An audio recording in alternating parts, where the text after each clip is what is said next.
Graça e paz, meus irmãos. Louvado seja o nome do Senhor, pelo privilégio de estarmos mais uma vez na sua presença,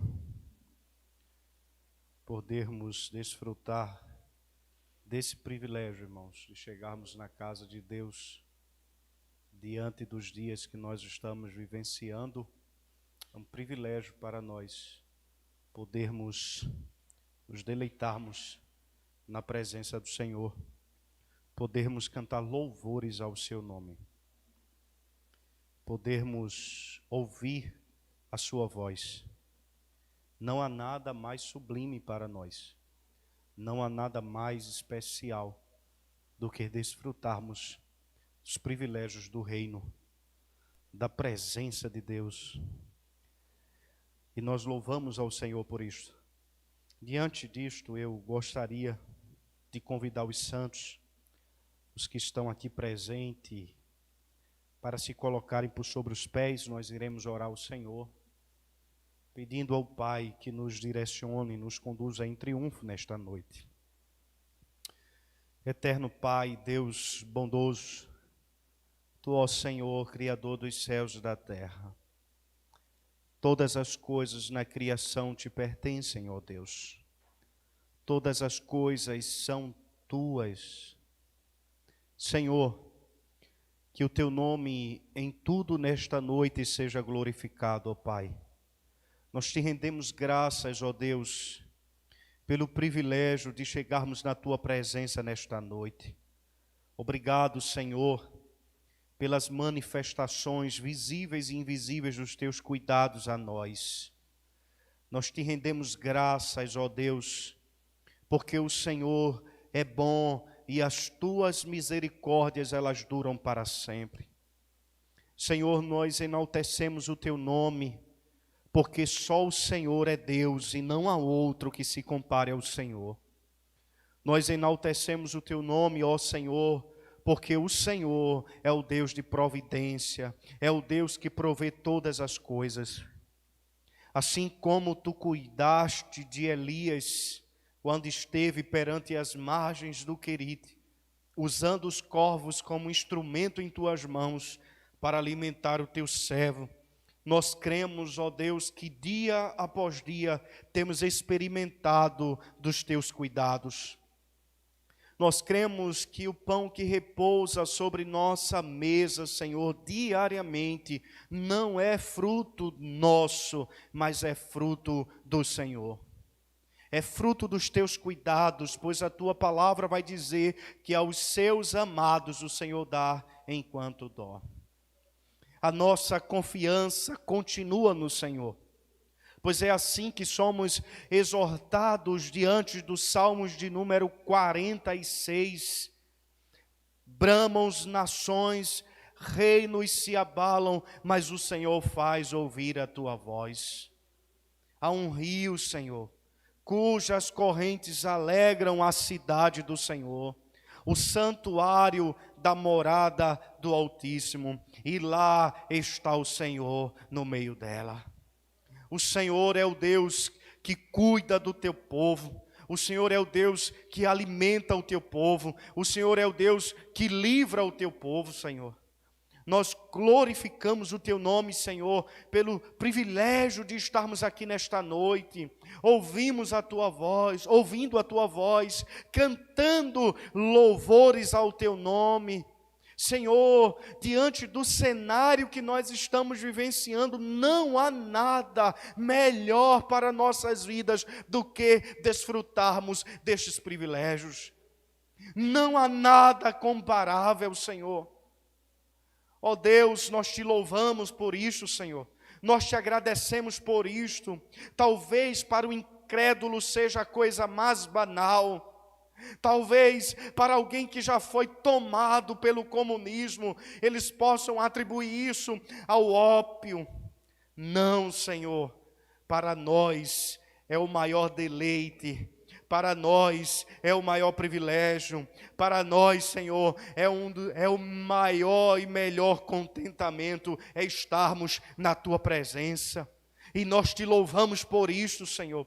Nós te agradecemos por isso, porque foi o teu Santo Espírito quem nos inquietou para que pudéssemos chegar até aqui nesta noite.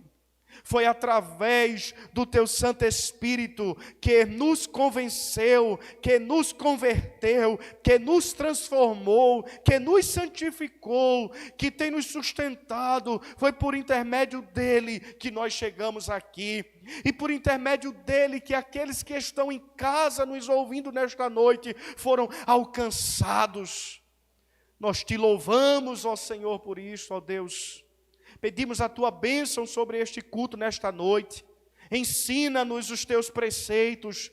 Ensina-nos a tua lei. Ensina-nos, ó Senhor, os teus decretos e juízos. E que possamos sair daqui regozijados por termos os nossos corações pastoreados pelo Senhor. Não sairmos daqui com uma gama de preceitos morais e legalistas. Não, Senhor.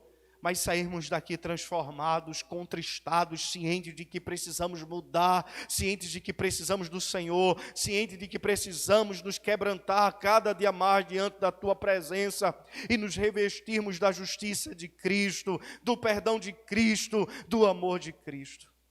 Portanto, ó Senhor, cerca nossas vidas nesta noite e nos conduz em triunfo, Senhor, para a glória do Teu nome. Que a Tua presença seja abundante em nosso meio, nos louvores, na Tua palavra, como resposta do Senhor aos cânticos que entoaremos a Ti, ó Deus. Ó bondoso Pai, nós Te enaltecemos, porque o Senhor é bom e as Tuas misericórdias, elas duram para sempre. Amém, meus irmãos, louvado seja o nome do Senhor Jesus Cristo. Eu quero ler com os santos nesta noite Lamentações de Jeremias, capítulo de número 3, do verso de número 22 ao verso de número 27. Lamentações de Jeremias.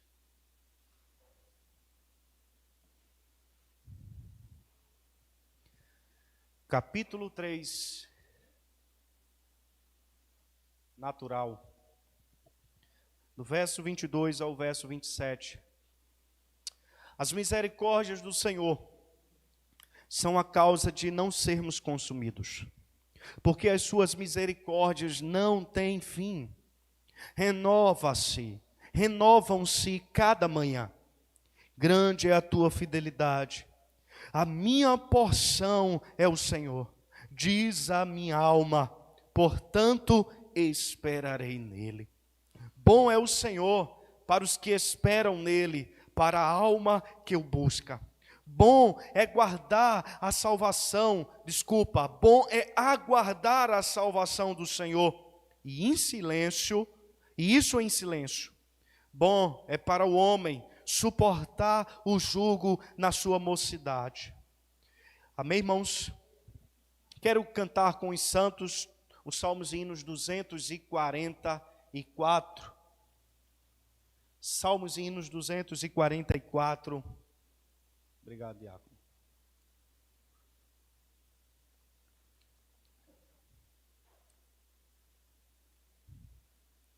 O diácono Roberto não veio trazer minha água hoje. Ele está em casa assistindo. Está vendo? Aí o diácono Romerso trouxe. 244 dos Salmos e hinos. Vamos cantar ao nosso Deus? 1000 vezes 1000 louvores rendamos a Jesus, que da mais alta glória desceu até a cruz. Por sua imensa graça, por seu insigne amor, por todos seja sempre louvado Salvador. 1000 vezes sim, 1000 vezes sim, louvores ao Senhor, que nos amou e nos lavou, bendito Salvador. Eis ao redor do trono do Redentor Jesus, milhares de milhares em refulgente luz, com reverência adoram o grande Salvador, e ao bom Cordeiro rendem as honras e o louvor. 1000 vezes sim, 1000 vezes sim, louvores ao Senhor, que nos amou e nos lavou, bendito Salvador. Vinde agora todos também a celebrar as glórias sempre eternas do Redentor sem par. Com vozes de vitória, seu nome proclamai. 1000 vezes 1000 louvores a Cristo tributai.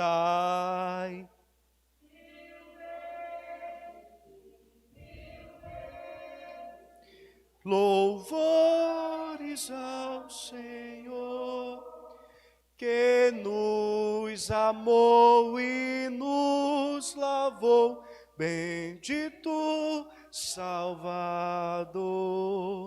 Amém, santos. Louvado seja o nome do Senhor, o nosso bondoso e eterno Deus. Nós vamos estar orando ao Senhor nesta noite, pelas famílias, irmãos, pelas famílias. Eu gostaria de convidar o meu irmão Raimundo.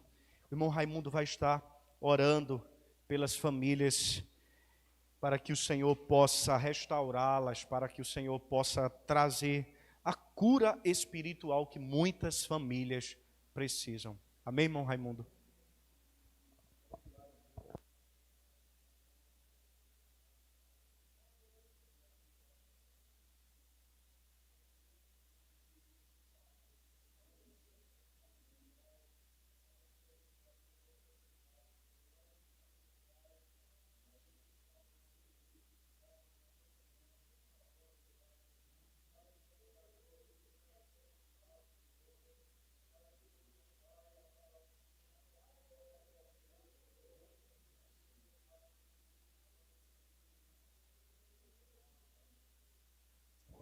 Amém. Glória a Deus. Louvado seja o nome do Senhor Jesus Cristo. Missionária Gorete vai estar louvando ao Senhor com salmos e hinos.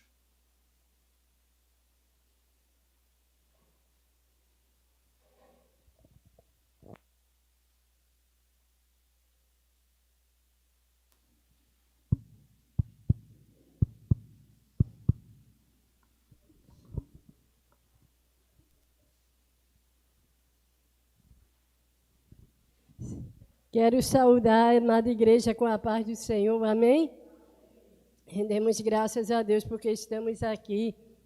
João 6,48, Jesus diz: eu sou o pão da vida. Glória a Deus. Estejamos alimentados desse pão todos os dias. 640. Castelo forte é o nosso Deus, espada e bom escudo. Com seu poder defende os seus em todo transe agudo. Com fúria pertinaz persegue Satanás, com ânimo cruel, astuto e muito rebel, igual não há força do homem nada faz, sozinho está perdido. Mas nosso Deus socorro traz em seu Filho escolhido. Sabeis quem é Jesus, o que venceu na cruz, Senhor dos altos céus, e sendo o próprio Deus, triunfa na batalha.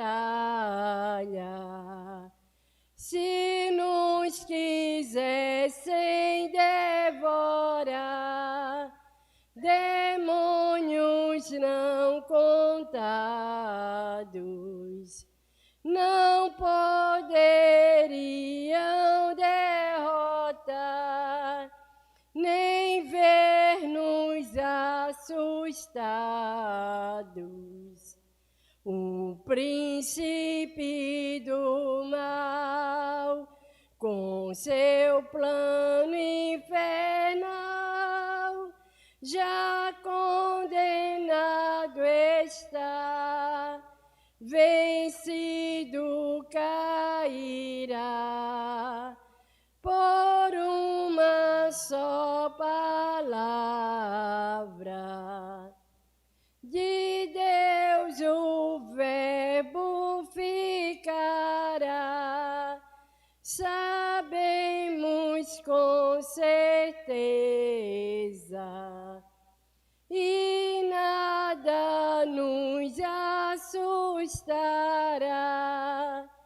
com Cristo por defesa.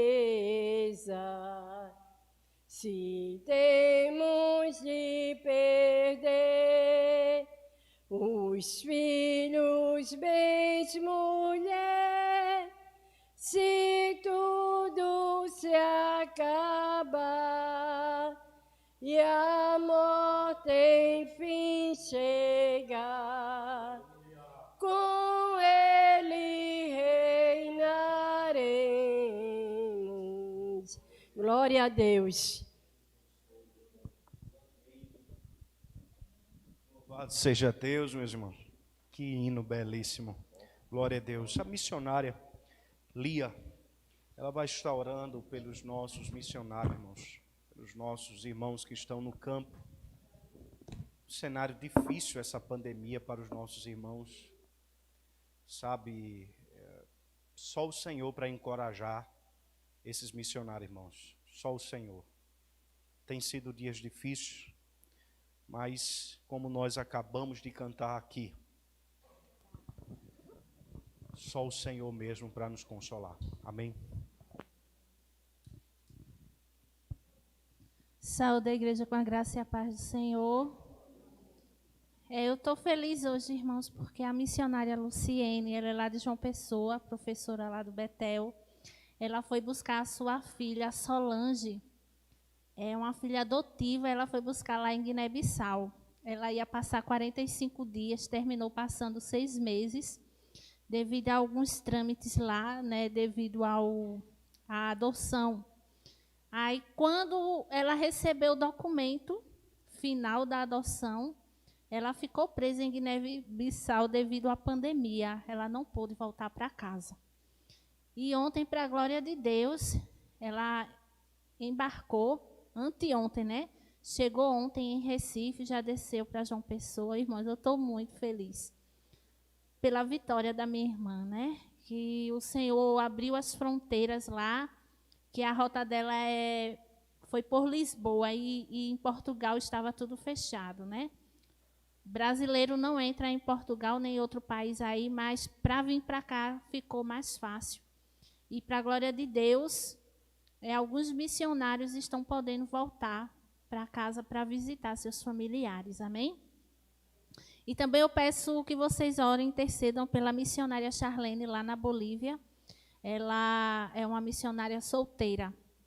Ela está com algumas dificuldades lá, mas o Senhor tem cuidado, amém?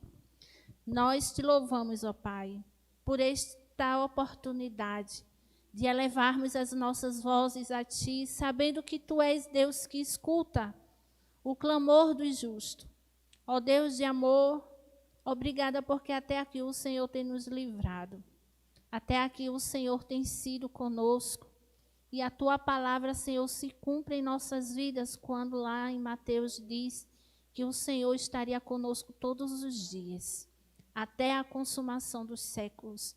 Obrigada, Senhor, pela vossa companhia de todos os dias, por teus cuidados de todos os dias. Ó Deus, obrigada por cada missionário que está no campo. Estão lá, ó Pai, em nosso lugar, no meu lugar, na linha de frente. Deixaram suas casas, suas famílias, sua pátria, seu estado, ó Deus, para apregoar as boas novas. Ó Deus, visite, ó Deus, os missionários que estão com dificuldade financeira. Ó Deus de amor, visite aqueles, ó Pai, que estão enfermos, os que estão entristecidos, os que estão com saudades de casa. Ó Deus, que o Senhor esteja dando um abraço na alma de cada um. Ó Deus, visite, Senhor, os campos missionários. Ó Deus, alegra o coração dos teus servos quando eles começarem a ver os frutos, ó Deus, das sementes que eles lançaram à beira do caminho.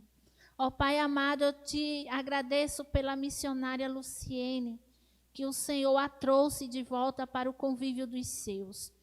Ó Deus, e visite, ó Deus, a missionária Suelen e o pastor Eliseu lá em Itabaiana. Ó Deus, onde eles vão se despedir da sua igreja sábado. Porque, Senhor, eles irão passar por uma nova etapa. Ó Pai amado, o Senhor irá enviá-los para Guiné-Bissau em 2022. E lá, Senhor, eles vão estar debaixo dos teus cuidados. Ó Pai, muito obrigada pelas respostas de oração na vida dos teus filhos que estão nos campos. Ó Deus, obrigada pela vida do nosso pastor Ailton Paulo. Senhor, ele não deixa de ser um missionário. Deixou a sua terra, Senhor, para estar aqui em Carpina conosco. Ó Deus, tem cuidado das ovelhas. Ó Pai amado, continua ministrando ao seu coração, dando discernimento. Ó Deus, acampa teus anjos ao redor da sua família. Obrigado porque até aqui o Senhor tem cuidado do seu servo e do corpo de oficiais desta igreja. Também eu te peço que o Senhor esteja levantando vocacionados para o campo. Ó Deus de amor, necessitamos, Pai, de pessoas que se disponibilizem, que digam, eis-me aqui, envia-me a mim, para te servir aonde o Senhor está trabalhando neste momento. Assim, ó Deus, eu te oro em nome de Jesus. Amém. Louvado seja o nome do Senhor. Somos gratos a Deus pelo privilégio de estar servindo ao Senhor, irmãos. Que maravilha. Eu quero, nesta noite ainda, convidar a nossa irmã Ivani, ela vai estar louvando ao Senhor. E enquanto a nossa irmã estiver louvando, nós iremos adorar o Senhor com os nossos dízimos e ofertas para a manutenção da casa do Senhor.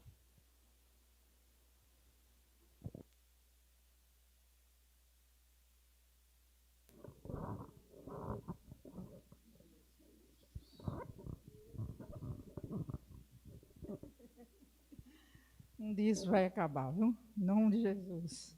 Salve os irmãos com a paz do Senhor. Vamos louvar o Senhor, né? 303. Sou forasteiro aqui. Sou forasteiro aqui, em terra estranha estou, celeste pátria sim, anunciando vou, embaixador por Deus, de reino além do céu, vem em serviço do meu rei. Eis a mensagem que me deu, que os anjos cantam lá nos céus, reconciliai-vos já, diz o Senhor, Rei meu, reconciliai-vos já com Deus. Por Deus mandando está que o homem pecador, arrependido já, se chegue ao Salvador, pois quem o receber no reino vai viver, vem em serviço do meu Rei. Eis a mensagem que me deu, que os anjos cantam lá nos céus. Reconciliai-vos já, diz o Senhor, Rei meu, reconciliai-vos já com Deus.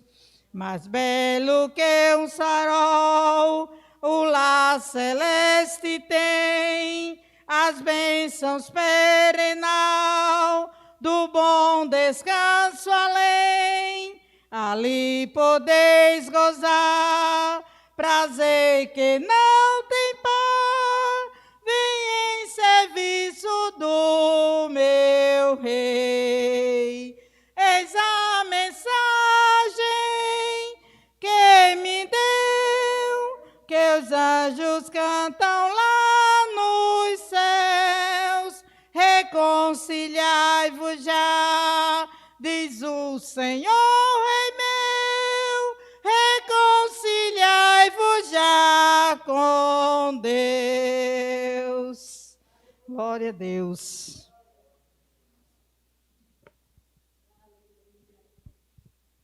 Louvado seja o nome do Senhor, meus irmãos.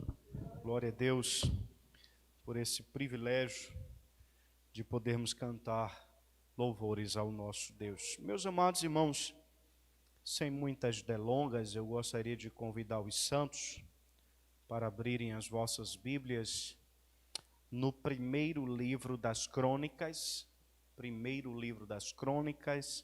capítulo 21.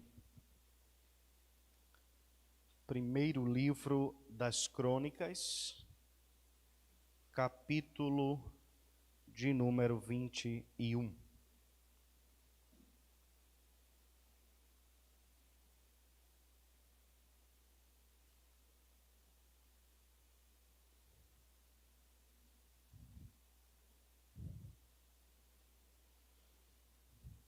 Vamos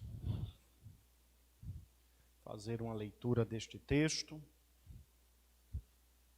Eu gostaria de lê-la até o verso de número 7, para ganharmos tempo, e depois nós vamos voltar à continuidade aí da narrativa.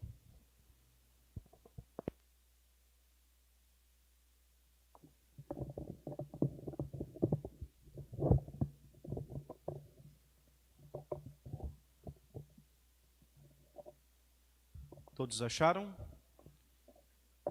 Primeiro livro das Crônicas,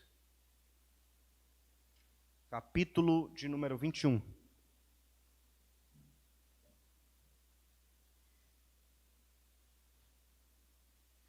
Então Satanás se levantou contra Israel e incitou a Davi a levantar o censo de Israel.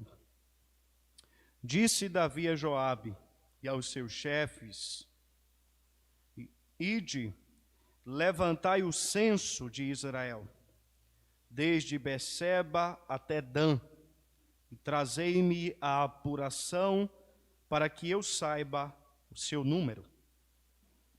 Então disse Joabe: Multiplique o Senhor teu Deus a este povo 100 vezes mais. Porventura, ó rei, meu senhor, não são todos servos de meu senhor? Por que requer isso, meu senhor? Por que trazer assim culpa sobre Israel? Porém, a palavra do rei prevaleceu contra Joabe, pelo que saiu Joabe e percorreu todo Israel, Então voltou para Jerusalém. Deu Joabe a Davi o recenseamento do povo, ou a contagem do povo. Havia em Israel 1.100.000 homens que puxavam da espada, e em Judá eram 470.000 homens que puxavam da espada. Porém, os de Levi e Benjamim não foram contados entre eles, porque a ordem do rei foi abominável a Joabe. Tudo isto desagradou a Deus, pelo que feriu a Israel. Vamos orar. Senhor nosso Deus, nós te agradecemos por cada um dos nossos irmãos que puderam servir ao Senhor nesta noite com os seus dízimos e ofertas, e aqueles, ó Deus, cujos corações estavam desejosos de poder contribuir, porém, diante do cenário, não puderam. Deus, que o Senhor possa abrir as portas, que o Senhor possa alargar as fronteiras, que o Senhor possa prover e continuar provendo, melhor dizendo, Senhor. Deus abençoa cada dizimista, cada ofertante desta casa. Nós louvamos o teu nome, porque o Senhor tem mantido a tua fidelidade sobre o teu povo, sobre esta igreja. E nós te agradecemos por tudo, Senhor, pelos teus cuidados a nós, na manutenção desta igreja. Pedimos que o Senhor ilumine o nosso entendimento e que o Senhor nos ajude nessa exposição, Senhor. Ó Pai, pastoreia os nossos corações. Nós precisamos do teu pastoreio, nós precisamos do teu auxílio. Ilumina o nosso entendimento e que o Senhor possa conduzir aos nossos corações a tua palavra nesta noite. Nós te agradecemos desde já por tudo, ó Deus. Em nome de Cristo Jesus. Amém e amém. Meus amados irmãos, eu gostaria de refletir com os santos nesta noite acerca de uma temática muito prática, cuja temática que eu gostaria de tratar com os santos nesta noite é sobre servindo a Deus com excelência. E então eu pergunto, de que forma podemos servir a Deus com excelência? Eu sei que a ideia central desse texto, ela nos apresenta uma proposta contrária, mas é exatamente sobre isso que eu quero trazer para nossas vidas. Os erros de homens de Deus, como Davi, como Abraão, como Jonathan, como Manassés, que nós aprendemos semana passada aqui, no domingo, são lições pelas quais nós devemos aprender o contrário. Não cairmos nos mesmos erros. Não praticarmos os mesmos erros. Portanto, às vezes, irmãos, eu penso que o ensino da palavra de Deus, ele deve ser levado muito a sério em nossas vidas. Quando eu me lembro do texto de Provérbios, capítulo 4, verso de número 23, quando o autor vai dizer o que se deve guardar, guarda o teu coração, pois dele procede as fontes da vida. Quando nós pensamos em coração ali no texto de Provérbios 4, 23, não é exatamente este músculo. A gente sabe que coração sente, coração deseja, coração almeja, né? Coração age, mas coração aqui está relacionado exatamente a o que nós chamamos de religiosidade. Aquilo que liga o homem com Deus, aquilo que leva o homem a nutrir uma comunhão com seu Criador. Por isso que o autor de Provérbios, ele diz, olhe, guarde o seu coração, porque dele procede, pois dele procede as fontes da vida. A sua vida é conduzida pelo seu coração. O que permeia o seu coração é exatamente o que vai conduzir os seus passos, a sua vida, seu comportamento, sua maneira de pensar, seu modo de agir. Tudo isso está onde? No coração. E se você mantém uma comunhão com Deus, certamente o seu coração estará dia após dia sendo por Ele pastoreado, sendo por Ele guiado, sendo por Ele instruído. Portanto, meus amados irmãos, é bem verdade que se atentarmos para as verdades revelacionais de Deus, nós viveremos uma vida de paz, de comunhão com o nosso Deus. E de contínuo, irmãos, livre das supostas ciladas e tentações do diabo. Mas, porém, contudo, todavia, muitas vezes permitimos que o nosso coração seja conduzido pelas paixões, pela soberba, pelo orgulho, pelo desejo de alcançar o inalcançável, pelo desejo de ser igual ou maior que Deus, e essas formas de pecados estão implicitamente no texto que nós acabamos de ler. Porém, meus amados irmãos, o melhor caminho é o caminho da confiança em Deus, da redenção que há em Deus, da comunhão que há com Deus, da misericórdia em perfeita atuação que só há em Deus, e do desfrutar da graça restauradora que só há em Deus, e do perfeito perdão que só o Senhor pode proporcionar. Portanto, olhando para o capítulo de número 21, nós podemos, irmãos, registrar aqui um segundo cumprimento de uma promessa de Deus para Davi, a saber que ele designaria um lugar onde Israel poderia habitar com segurança.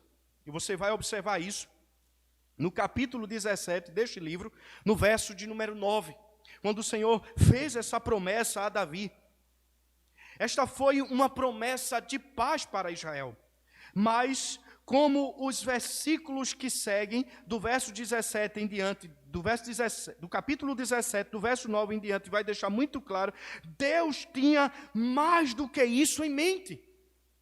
Ele pretendia habitar entre seu povo, na casa que Salomão, filho de Davi, iria edificar. No verso de número 11 ao verso de número 12, do capítulo 17, nós vamos ver isso. A presença de Deus, irmãos, era a verdadeira fonte de segurança do seu povo. Ao dar a Israel um lugar, Deus providenciaria para si um lugar onde ele habitaria, especificamente quem? O templo. Deus havia prometido, dizendo, eu vou habitar no meio de vocês. Deus disse, eu não vou mais fazer isso de modo portátil, como era o tabernáculo.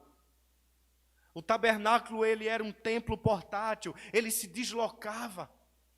Israel desmontava a tenda, ia para outra cidade e montava tudo novamente. O tabernáculo no meio e as tribos ao redor do tabernáculo. Por que o tabernáculo tinha de estar no meio? Porque Deus deveria ser o centro do seu povo. Mas Deus agora está dizendo, eu quero construir uma casa para mim, onde eu possa habitar permanentemente com vocês. E Deus faz essa promessa a Davi. Davi seria esse instrumento de Deus que iria adquirir a terra onde o Senhor firmaria o lugar onde a sua presença seria estabelecida. Porém, irmãos, como nós sabemos, não de um modo concreto, perfeito, apenas como sombra de algo futuro que haveria de vir, como nós vamos ver no capítulo 1, verso 14 do Evangelho de João, quando João vai falar agora do tabernáculo presente no meio do povo de Deus. E o Verbo se fez carne e tabernaculou entre nós, está presente em nosso meio. Meus irmãos, quando nós olhamos para o capítulo 17, o verso de número 12, esse sucessor de Davi, ele era quem edificaria a casa de Deus. Interessante que quando nós olhamos o desejo do coração de Davi, não é? Nós vamos observar que Davi constrói um palácio para ele e ele diz: eu quero construir uma casa para Deus. Eu quero construir uma casa para Deus. Eu tenho uma casa. E por que Deus não vai ter uma casa? Só que a casa que Davi queria construir era diferente da casa que Deus iria construir. Com isso, meus amados irmãos, ainda diante do contexto do texto, o cronista, na verdade, ele está enfatizando a severidade do pecado de Davi neste presente capítulo. Meus amados irmãos, aqui há uma forma muito mais forte de destaque do que o relato lá em Samuel, capítulo de número 24, pois nós temos um texto paralelo, lá em 2 Samuel 24. No final, contudo, o cronista, ele transformou esse evento numa das realizações mais positivas da vida de Davi. Você vai observar que ele começa mostrando o pecado de Davi, mas no final do capítulo ele vai dizer: está vendo o que Davi fez? Davi comprou o lugar aonde Deus iria construir o templo. Pois como nós sabemos, quando lemos o livro de Samuel, o livro dos reis, o foco do autor é exatamente mostrar os erros dos reis de Israel. Mas quando nós lemos os livros das crônicas, eles vão mostrar o erro, mas vão enfatizar na restauração de Deus sobre a vida de cada um desses personagens, em especial Davi e Salomão. Por quê? Porque o livro foi escrito num contexto pós-exílico. O povo volta do cativeiro babilônico e estão precisando agora de quê? De uma ênfase. Para quê? Para reconstruir a casa de Deus, para voltar o culto a Deus. E é como se o cronista estivesse dizendo: olha aí, está vendo, Davi errou, mas Deus restaurou, Deus foi misericordioso com Davi e deu-lhe a Davi a oportunidade de poder cultuar a Deus. E assim devem ser vocês também. Portanto, meus amados irmãos, a maneira de como Davi administrou as circunstâncias, irmãos, modelou o tipo de comportamento e atitudes que se esperava dos leitores pós-exílicos para restaurar a adoração ao Deus de Israel. Era exatamente isso que Deus estava fazendo no meio do seu povo. Portanto, meus amados irmãos, nós podemos olhar que o cronista destaca que a pecaminosidade da ação de Davi provavelmente se devia às suas motivações. Era o coração. Era exatamente aquilo que o autor de Provérbios exorta-nos. O que se deve guardar, guarda o teu coração. O propósito de seu censo era a avaliação de seu poderio militar, do seu poderio militar. Davi deu ordens a Joabe e aos chefes do povo, e o relatório de Joabe se focalizou nos homens que puxavam da espada. Portanto, irmãos, entendemos que o desejo de Davi em realizar um censo era para expressar sua crescente satisfação com a dependência divina em batalha. Davi estava dizendo, em outras palavras: não estou nem aí se Deus vai estar conosco ou não, eu apenas quero saber quantos homens temos. Da mesma forma que muitos outros reis depois dele, Davi começou a voltar-se contra a dependência de Deus e a confiar em seus exércitos. E ainda neste momento introdutório, eu gostaria de destacar 3 coisas aqui. Em primeiro lugar, é que quando confiamos em nossa própria força, somos os mais fracassados de todos os homens. Recentemente, refletindo aqui em Jeremias capítulo 17, do verso de número 5 ao verso de número 6, nós podemos observar quando o Senhor vai dizer o seguinte: assim diz o Senhor, maldito o homem que confia nos homens, que faz da humanidade mortal a sua força, mas cujo coração se afasta do Senhor. Ele será como um arbusto no deserto, não verá quando vier algum bem. Habitará nos lugares áridos do deserto, numa terra salgada, onde não vive ninguém. Observe, irmãos, que a confiança de Davi nos homens do seu exército estava demonstrando exatamente este homem maldito, este homem não bem-aventurado, este homem que não receberia do Senhor o seu favor e o seu cuidado. Porque, como se não bastasse, o Senhor ainda reforça dizendo, ilustrativamente, usando a metáfora de uma planta, dizendo ele será como um arbusto, que vai estar lá no deserto. Ninguém vai ver. Quando vier o bem, não será alcançado.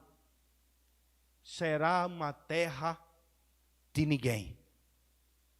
A ideia é, este, cujo coração não está em Deus, cuja dependência não está em Deus, não verá a visitação do Senhor. Não verá os cuidados do Senhor. Até porque está cego. Não depende mais de Deus, não confia mais em Deus. Este homem habitará nos lugares áridos do deserto, numa terra salgada, onde não vive ninguém. Em outras palavras, ficará a sós. Sabe qual é a outra lição? É que quando confiamos em nossos méritos, só estamos enfatizando o Adão que habita dentro de nós. Lembra das palavras da serpente? Você será como Deus. Aí Adão disse, aí está certo, agora eu estou satisfeito. Agora eu estou me sentindo de fato Adão, né? Adão deixa de depender do Criador e passa a confiar em si mesmo. Adão quis ser Deus. Lembra de Nimrod? Vamos, façamos uma cidade e engrandeceremos nosso nome, fazendo-se conhecido. Olha o perigo, irmãos. Veja como é perigoso o nosso coração. A outra lição, quando confiamos em nossas habilidades, estamos indo contra a soberania do Criador, que fez os céus e a terra. Como diz o Salmos 24, do Senhor é a terra e tudo o que nela existe, o mundo e os que nele vivem, pois foi ele quem fundou-a, e sobre os mares e firmou-a sobre as águas. Irmãos, que coisa extraordinária. Nós só poderemos servir com excelência, com bem-aventuranças, se nós depositarmos a nossa confiança e inclinarmos o nosso coração totalmente para o Senhor. Do contrário, seremos os homens mais fracassados de todos os homens. Seremos então fracassados porque iremos confiar em nossos méritos e em nossas próprias habilidades. Mas entenda, queridos, Davi faz o que não agrada ao Senhor. Observe comigo no verso de número 7, a parte A. Tudo isto desagradou a Deus. É interessante que quando nós olhamos ou interpretarmos uma narrativa, aquilo que o autor fala quando diz, e isto desagradou a Deus, é o que nós chamamos de ponto de vista do autor. O autor, ele chega a mostrar que as atitudes de Davi foi tão errada que desagradou ao Senhor. O modo como Davi agiu, pedindo que Joabe, o capitão da sua guarda, contasse os homens que tivessem com espada na mão, foi tão errado que o autor faz questão de dizer, isto desagradou ao Senhor. O comportamento de Davi foi pecaminoso perante os olhos de Deus. Irmãos, nós vamos observar que da mesma forma que este episódio começou, com um lampejo das realidades celestiais, influenciando os acontecimentos da terra, ele também termina com uma reação celeste a uma ação terrestre. Deus desaprovou severamente o que Davi fizera.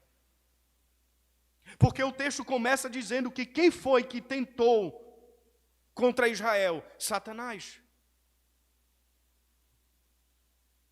E se você olhar, lógico que isso aqui está dentro de um contexto todo que demonstra que do mesmo modo que a serpente, estão lembrados da serpente de Gênesis capítulo 3, que tentou a quem? A Adão. Aonde? No coração. Na sede da volição. Na sede da religiosidade. Assim foi com Davi. Mas lembrem-se que esta mesma serpente, cuja progressividade da revelação em Apocalipse vai apontar quem é, se quebra todinho quando nós lemos Mateus capítulo de número 4. Quando vai tentar quem? Ao Senhor divino humano. Faz com que essa pedra se transforme em pão. Olha, está vendo esses reinos? Se tu se prostrar e me adorar, é teu. Olha, te joga dessa montanha. Não diz que aos teus anjos dará ordem ao teu respeito, somente ao Senhor. Ali a serpente se quebra. Mas do mesmo modo que diante das realidades celestiais influenciou os acontecimentos na terra, assim também Deus desaprovou severamente o que Davi fizera. Irmãos, na parte B deste verso, nós vamos observar que aí vem as consequências do pecado de Davi, pelo que feriu a Israel. É interessante que, às vezes, em nossos jargões, em tentar provocar no coração de um indivíduo não crente uma certa massagem para dizer que Jesus ama ele, nós dizemos: olhe, Jesus, ele aborrece o pecado, mas ele ama o pecador. É interessante que Charles Spurgeon pensou perfeitamente nisso e vai dizer: mas quem vai para o inferno não é o pecado, quem vai para o inferno é o pecador. Então, a lógica seria que Deus aborrece tanto o pecado quanto o pecador. E João 3:36 reforça isso.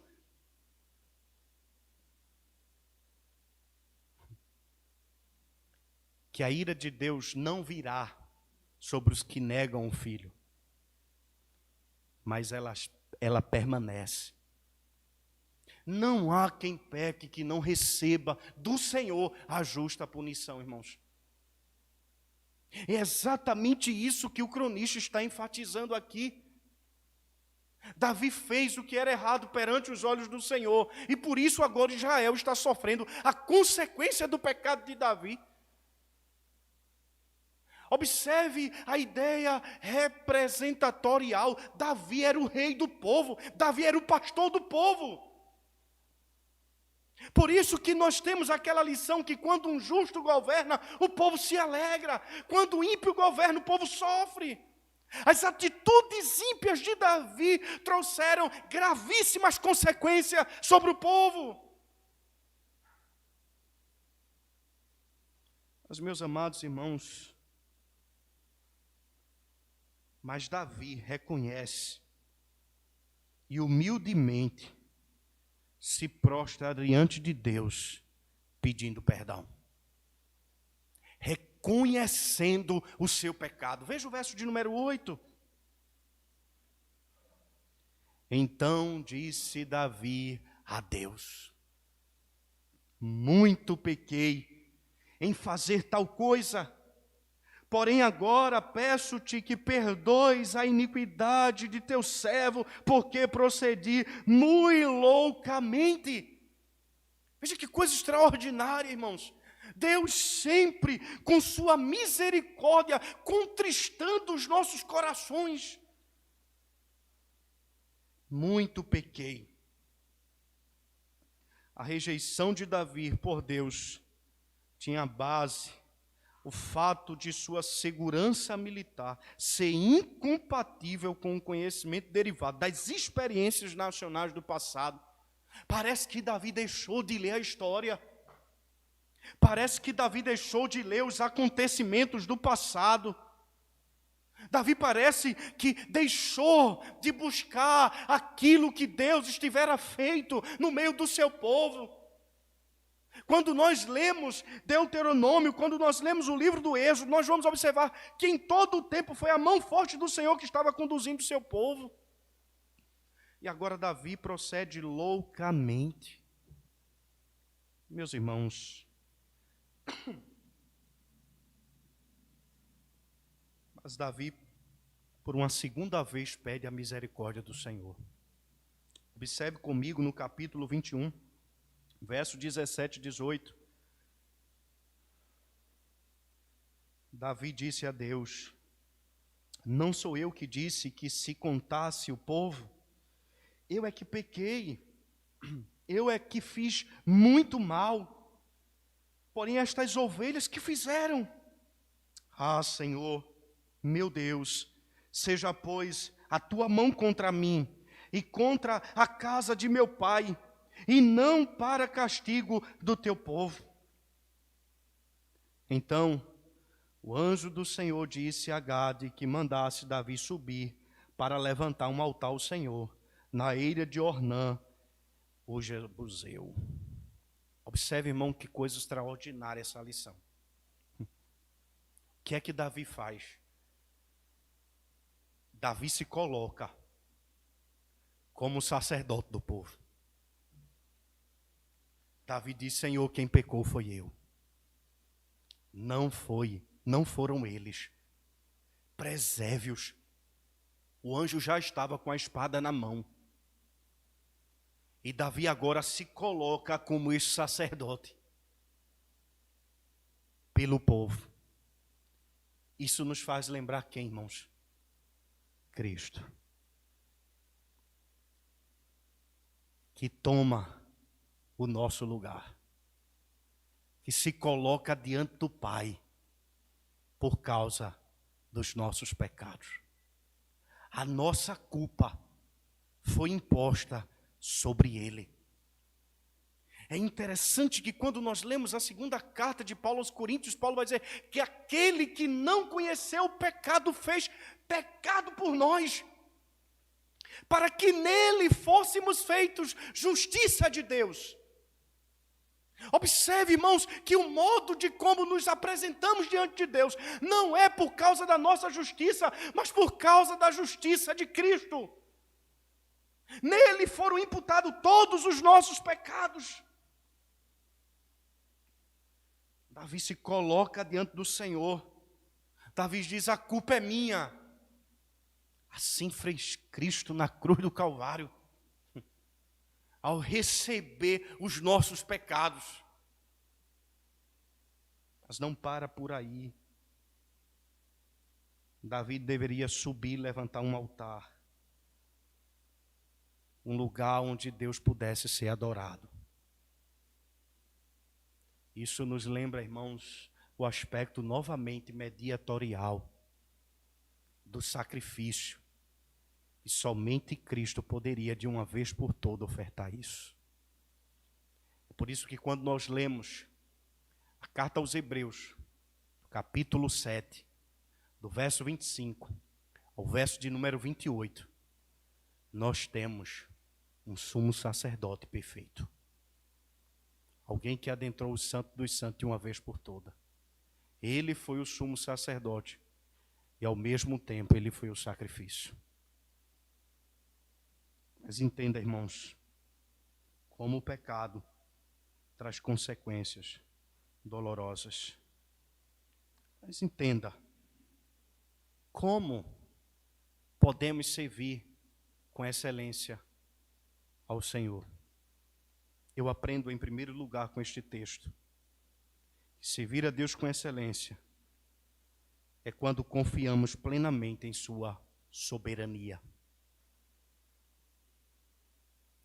O que é que Davi faz? Eu confio em mim e no meu exército. O que é que nós podemos fazer? Eu confio no Senhor e na força do seu poder. Quando dizemos que servir ao Senhor com excelência é exatamente confiarmos plenamente em sua soberania, nós precisamos conceituar isso aqui. Quando falamos em soberania, nós queremos afirmar, irmãos, que é a supremacia de Deus, a realeza de Deus, a divindade de Deus.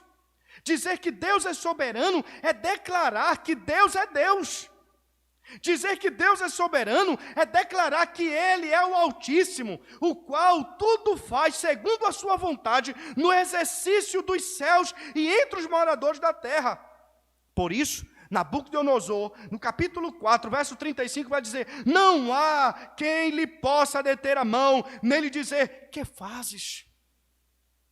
Ele faz quando Ele quiser, do modo que Ele quiser.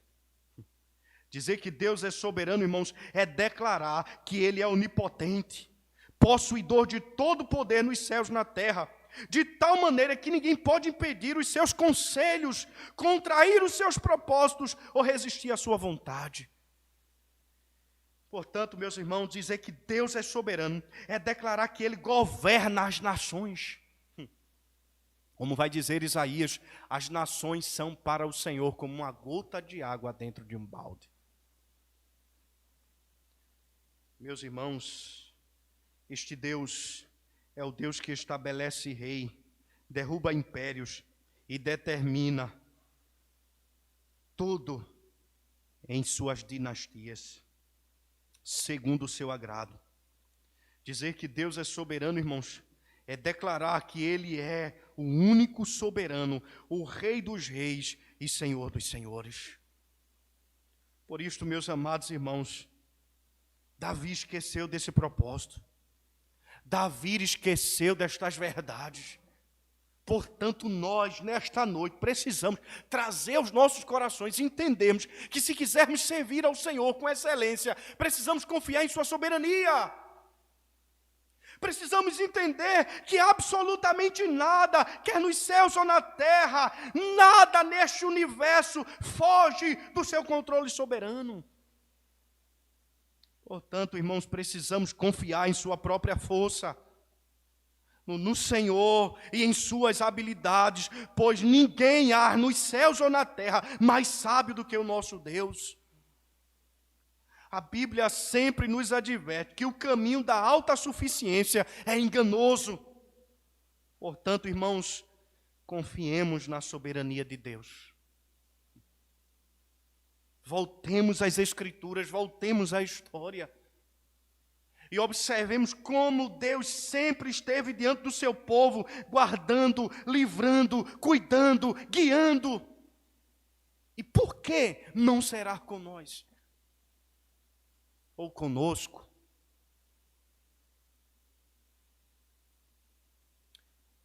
Paulo, escrevendo aos Romanos, vai dizer: aquele que não poupou ao seu próprio filho, não nos dará com ele graciosamente todas as coisas?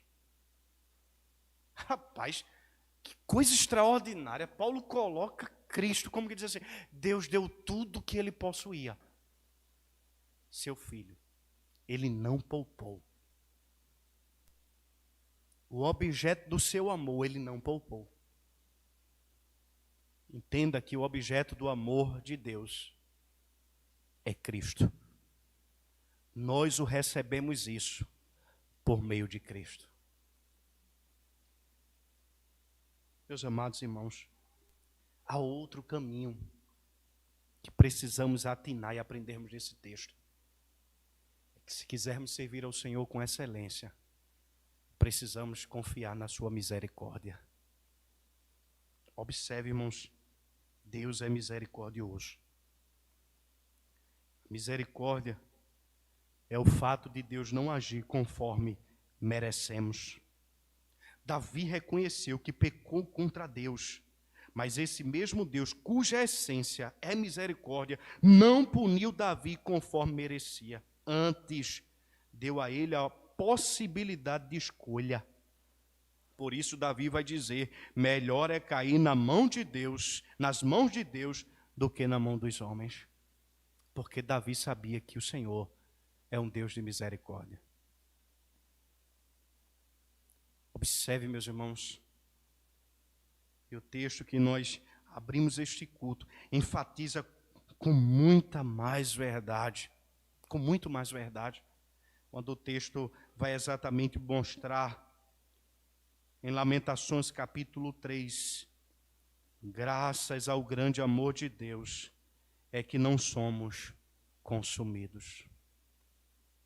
Sabe, irmãos, pois as suas misericórdias são inesgotáveis. A NTLH traduz isso aqui de um modo extraordinário. Não tem fim. É inesgotável. Irmãos, a misericórdia é um atributo de Deus. E a misericórdia faz parte da sua essência. Deus é necessariamente misericordioso. Mas observe, irmãos, quando eu me lembro de A.W. Pink definindo misericórdia, A.W. Pink vai dizer o seguinte: a misericórdia não é um direito ao qual o homem faz jus. A misericórdia é aquele adorável atributo de Deus pela qual ele tem compaixão dos miseráveis e os alivia. Rapaz, isso é extraordinário. Irmãos, Davi reconhece que o melhor caminho para um pecador regenerado é voltar-se a Deus com o coração contristado e dizer: tenha misericórdia de mim, pois eu pequei, Senhor. É por isso que quando nós lemos os Salmos de número 51, ali está o diagnóstico do coração de Davi. Depois de ter pecado com Batseba. Verso 1: tem misericórdia de mim, ó Deus, segundo a tua benignidade, segundo a multidão das tuas misericórdias, apaga as minhas transgressões. Mas na frente Davi vai dizer: pois sacrifícios não quere, porque se quisesse eu te daria, mas um coração quebrantado e contrito a este o Senhor não resiste. Um coração que se apresenta diante do Senhor dilacerado, só o pó. Por isso, meus amados irmãos, se nós quisermos servir ao Senhor com excelência, é necessário que confiemos na sua soberania e na força do seu poder. Se quisermos servir ao Senhor com excelência, é necessário que entendamos, que reconheçamos a sua misericórdia, que Ele é um Deus misericordioso e que somente Ele pode nos ajudar em nossas faltas, em nossas fraquezas. Meus irmãos, que o Senhor nos ajude, que o Senhor aplique aos nossos corações esta palavra nesta noite, que o Senhor nos ensine a dependermos inteiramente dEle, irmãos. Nós estamos vivendo uma era secularizada, aonde o homem tem exatamente colocado Deus no canto e tem dito: eu sou o meu Deus. Nós não, nós somos diferentes. Nós devemos confiar no Senhor. É por isso que o Salmo 37, verso de número 4 e 5, a recomendação do salmista é: deleita-te no Senhor, e Ele satisfará o desejo do teu coração. Entrega, pois, o teu caminho ao Senhor, confia nele, e o mais Ele fará. Não sejamos como Davi, irmãos, mas olhemos para este capítulo 21 e permaneçamos atentos às artimanhas do antirreino. Pois todos os dias, o diabo tenta o nosso coração para que deixemos de confiar no Senhor. Com suas artimanhas, com suas estratégias, para tentar nos influenciarmos, a deixarmos de confiar no Senhor. Mas, meus amados irmãos, que nós possamos confiar no Senhor, na sua soberania, de entendermos que Deus faz tudo segundo o conselho de sua vontade. E como disse Paulo escrevendo aos Romanos, que a vontade dele é boa, perfeita e agradável. Amém, meus irmãos? Que o Senhor nos ajude, que o Senhor pastoreie as nossas motivações. Não sabemos as guerras que enfrentamos diariamente. Às vezes dormimos tão crente e acordamos tão ímpio. Às vezes vamos dormir confiando, acreditando, mas acordamos duvidando. Às vezes vamos dormir tão espiritual, mas acordamos mais descrente do que um descrente. São batalhas que enfrentamos diariamente. Mas todos os momentos está o Senhor conosco, meus irmãos. Está o Senhor guiando os nossos passos. E nós precisamos confiar no Senhor.